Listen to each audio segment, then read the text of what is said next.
Assalamualaikum warahmatullahi wabarakatuh. Hai halo Delvers. Di video ini aku akan membahas salah satu maskapai legendaris yang pernah terbang di langit Indonesia, namun akhirnya berhenti beroperasi setelah pernah mengalami masa-masa kejayaan. Sempati Air. Maskapai ini cukup kontroversial, mulai dari siapa pemiliknya hingga matinya perusahaan dengan meninggalkan tumpukan hutang. Meski memiliki prospek bisnis semanis madu, ketatnya persaingan memaksa seleksi alam bagi maskapai penerbangan yang mau mengadu nasib di Indonesia. Inilah sejarah singkat maskapai Sempati Air. Sempati Air didirikan pada bulan Desember 1968 dengan nama PT Sempati Nusantara Transport oleh PT Tri Utama Bakti atau PT Truba yang dimiliki oleh Yayasan Kartika Eka Paksi, yaitu sebuah yayasan yang bernaung di bawah Angkatan Darat.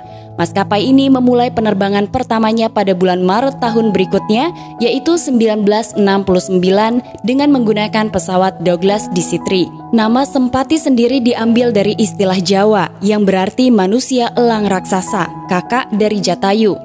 Pada awalnya maskapai ini tidak menawarkan layanan penerbangan terjadwal secara teratur, hanya merupakan angkutan sewaan para pekerja minyak dan gas bumi atau migas. Tetapi tidak butuh waktu yang lama bagi Sempati Air untuk mengubah hal itu dan membawa perusahaannya menjadi salah satu maskapai besar di tanah air. Sempati yang awalnya dipimpin penerbang Mayor Dolf Latumahina melakukan pelayanan pengantaran pegawai perminyakan dan peralatan pengeboran ke daerah-daerah terpencil lewat udara.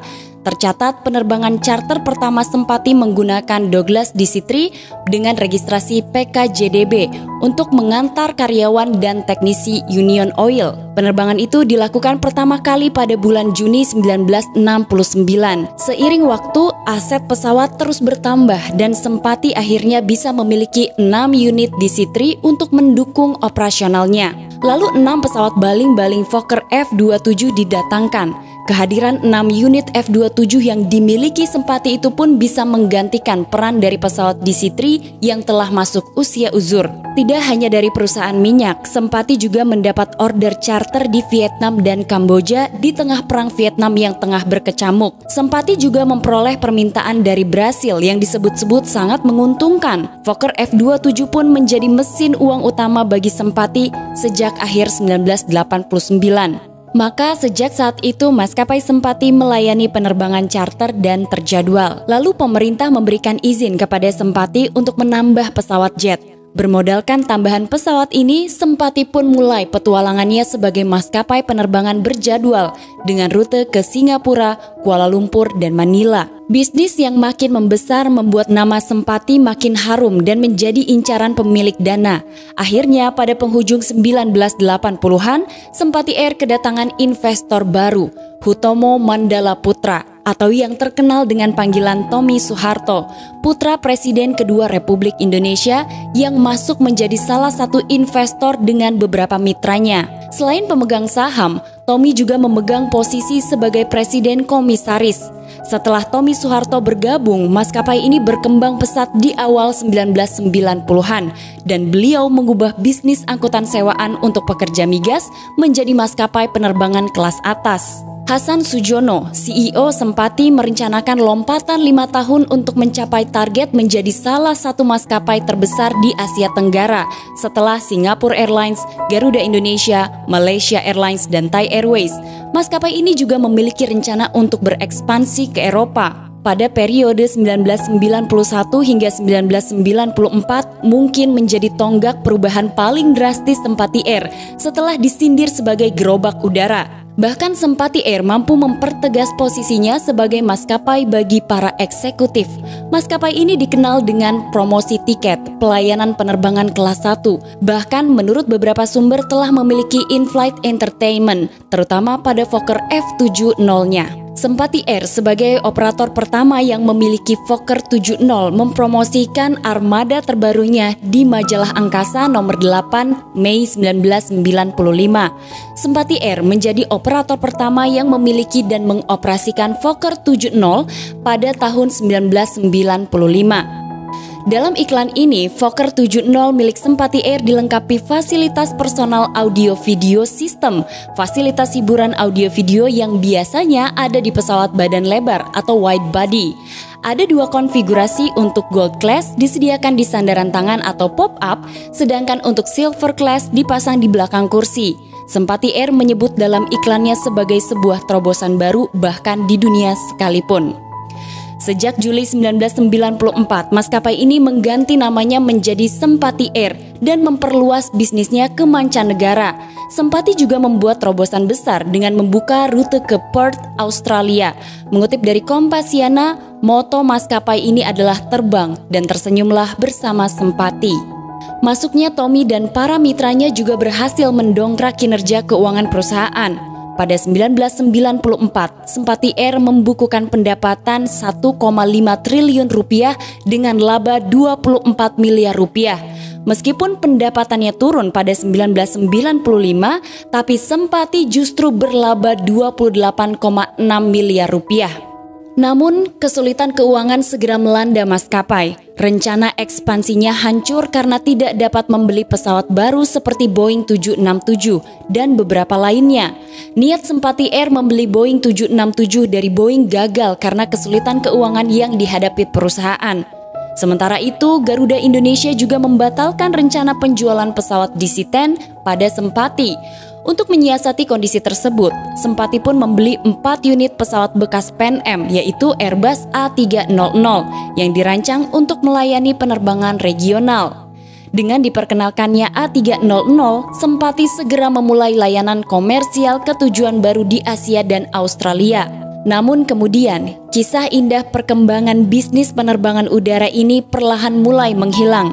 Kegagalan IPO, Initial Public Offering, yaitu penawaran saham terbuka kepada masyarakat luas melalui pasar modal di tahun 1996 karena tata kelola dalam manajemen keuangan yang buruk. Hal itu menyebabkan penambahan asupan finansial dalam perkembangan usaha menjadi terkendala, dan terbukanya borok keuangan perusahaan pun makin menyudutkan posisi Sempati Air. Besarnya tekanan serta kegagalan IPO membuat manajemen Sempati Air pun jadi sorotan. Puncaknya, pemegang saham memutuskan mengganti Hasan Sujono terhitung sejak 9 Desember 1996. Sayang, 2 kali pergantian direksi tidak sanggup mengangkat kembali pamor Sempati Air. Hal ini kemudian diperparah dengan kondisi gejolak ekonomi yang ditandai dengan terjadinya krisis moneter pada 1998. Maka Sempati Air pun semakin terpuruk karena tumpukan hutang yang berbasis valuta asing. Upaya perbaikan pun tinggal menjadi kenangan. Efisiensi dan hilangnya layanan inovasi khas Sempati membuat konsumen kabur. Kondisi diperparah dengan perekonomian Indonesia yang terkena badai krisis moneter. Badai krisis moneter ini pula yang menghempaskan Sempati yang memilih menghentikan seluruh operasi penerbangannya dan memberhentikan juga karyawannya. Beban biaya operasional seperti sewa pesawat, perawatan pesawat, dan asuransi yang seluruhnya dalam mata uang dolar Amerika Serikat harus ditanggung perusahaan 5 kali lebih berat.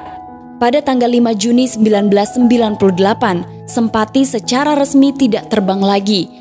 Perusahaan hanya bisa menyisakan tumpukan utang yang harus segera dibayar. Tidak tahan dengan tagihan dari kreditor, Sempati pun mengajukan pilot ke Pengadilan Niaga Jakarta Pusat mulai awal 1999. Dan Sempati pun akhirnya menang, dinyatakan pilot sejak 5 Juli 1999. Hingga nafas terakhirnya, Sempati meninggalkan catatan hutang sebesar 1,1 triliun rupiah dengan jumlah kreditor 470 perusahaan. Tumpukan hutang tersebut tercecer di sejumlah perusahaan seperti Pertamina, Asuransi Jasa Raharja, Damri, Garuda Indonesia, Angkasa Pura, Pelita, dan Aerowisata Catering. Dari luar negeri, Sempati meninggalkan beban hutang kepada Fokker Aircraft, Freeport, Malaysia Air System, dan Korean Airlines. Sempati memang tidak punya uang. Aset terakhir yang dimilikinya hanya bernilai 71,2 miliar rupiah berupa aset pesawat plus peralatan, tanah, dan bangunan. Kas di bank dan piutang dengan merinci lagi di mana aset tetap hanya senilai 44,6 miliar. Bahkan armada Sempati pun berupa 4 unit Fokker F-27 dan 5 Boeing 737-200 cuma terparkir selama setahun tidak beroperasi di Bandara Soekarno-Hatta. Maskapai Sempati Air juga pernah mengalami beberapa tragedi penerbangan. Kita take off ke kronologi. Tanggal 17 Juli 1997, sebuah pesawat Fokker F-27 Friendship 600 dioperasikan oleh Sempati Air dengan nomor penerbangan 304 dalam sebuah penerbangan domestik terjadwal. Pesawat itu disewa dari Trigana Air Services dan memiliki registrasi PKYPM. F-27 itu bernama Jayapura dan terbang pertama kali di tahun 1969. Penerbangan 304 membawa total 50 orang di dalamnya yang terdiri dari 45 penumpang dan 5 orang kru. Pilotnya adalah Kapten Bambang Rudi Santoso, sementara first officer-nya tidak diketahui datanya. Pesawat itu lepas landas pada pukul 11.46 waktu Indonesia Barat dari Bandara Hussein Sastranegara Bandung dengan tujuan Bandara Halim Perdana Kusuma Jakarta.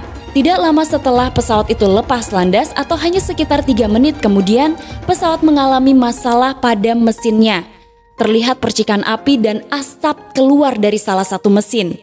Pilot berusaha mengontak menara ATC Hussein Sastranegara dan mengatakan untuk kembali. Namun keadaan yang mendesak membuat pilot memutuskan untuk mendarat darurat di landasan Pacu 13 Lanud Sulaiman. Rencana pun gagal karena daya angkat yang hilang dan pesawat sulit dikendalikan. Rencana terakhir untuk mendarat di Kebun Kangkung juga gagal karena setelah itu pesawat menabrak atap dan dinding komplek perumahan Margahayu Permai Kopo dan menabrak lapangan berlumpur. Terjadi beberapa kali ledakan, pesawat itu pun hancur kemudian terbakar. 28 penumpang meninggal dunia. Sebagian besar korban adalah keluarga yang bepergian untuk liburan sekolah. Peristiwa itu juga melukai beberapa orang di darat. Para korban ditangani sejumlah rumah sakit di kota Bandung.